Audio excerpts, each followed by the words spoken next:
De relations politiques, il en est question également dans le dernier ouvrage de l'historien Jean-Marc Regnault, intitulé « Ne vous laissez pas submerger par le monde qui vient ». Une fois n'est pas coutume, il ne parle ni de nucléaire ni d'histoire. L'auteur explique qu'il y a désormais deux époques, celle d'avant 2020 et celle d'après 2020. La pandémie, les bouleversements climatiques, la crise énergétique, les pénuries, les menaces sur les libertés fondamentales et bien d'autres enjeux encore. Pour en parler, nous recevons Jean-Marc Regnault sur ce plateau. Bonsoir. Et bonsoir et joyeux Noël à tous, même si mes propos ne sont pas particulièrement optimistes. Alors justement, en quoi tout cela a-t-il changé un petit peu le monde ? Eh bien, jusqu'en 2019, le monde était ce qu'il était, avec ses enjeux nord-sud, est-ouest, mais on pouvait considérer, comme l'avait dit par exemple Jean-Marie Djibaou, que l'indépendance, c'était la faculté de choisir ses interdépendances. Or, le monde a beaucoup changé en quelque temps, et désormais, les enjeux du monde sont tels qu'un certain nombre de notions qui étaient couramment admises jusqu'à présent, l'autonomie, la souveraineté, sont désormais un petit peu dépourvues de sens, parce que désormais, il n'y a plus de possibilité de vivre d'agir sans l'appui des 2 ou 3 grandes puissances de ce monde. Alors ça veut dire qu'à 4 mois des territoriales, les enjeux peuvent être différents que ceux mis en avant par les partis autonomistes et indépendantistes ? Oui, alors bien sûr, beaucoup de responsables politiques, je crois, ont souscrit un peu à ce que j'ai écrit, mais quant à le dire aux électeurs, c'est autre chose. Parce que prévenir les électeurs que les temps vont devenir de plus en plus difficiles et qu'il faudra faire des choix, et qu'on devra faire ces choix non pas avec les idées qu'on avait il y a encore 4 ou 5 ans, mais qu'il faut renouveler complètement son vocabulaire et ses idées, ça c'est très difficile à dire, et je crains malheureusement que les partis politiques n'en soient pas capables. Alors d'où vient la plus grande menace aujourd'hui ? Eh bien, alors, les menaces, elles sont multiples. Et malheureusement, elles s'enchaînent et elles se renforcent les unes les autres. Les menaces climatiques, la lutte pour la sobriété énergétique, tout ça se renforce. Mais à mon avis, il y a un des combats qui me paraît aujourd'hui très important, c'est le combat pour les libertés.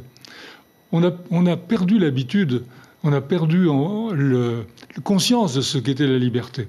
Bon, j'ai amené avec moi un petit morceau du mur de Berlin. J'y tiens beaucoup, je l'ai toujours dans mon bureau, je le regarde souvent. Parce qu'une partie de ma famille vivait de l'autre côté du mur et du rideau de fer. Et la liberté, pour moi, ça a vraiment un sens.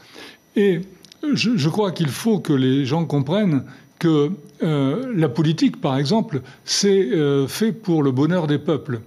Mais il faut bien réfléchir, quand on a un programme, est-ce que ce programme apportera le bonheur des peuples ? Et donc c'est tout l'enjeu que j'ai voulu développer. Et j'ai terminé mon livre par une citation qui est la suivante. On reconnaît la liberté au silence qu'elle laisse en partant. Alors, vous n'avez pas de boule de cristal, mais à quoi est-ce qu'on peut s'attendre dans les années à venir ?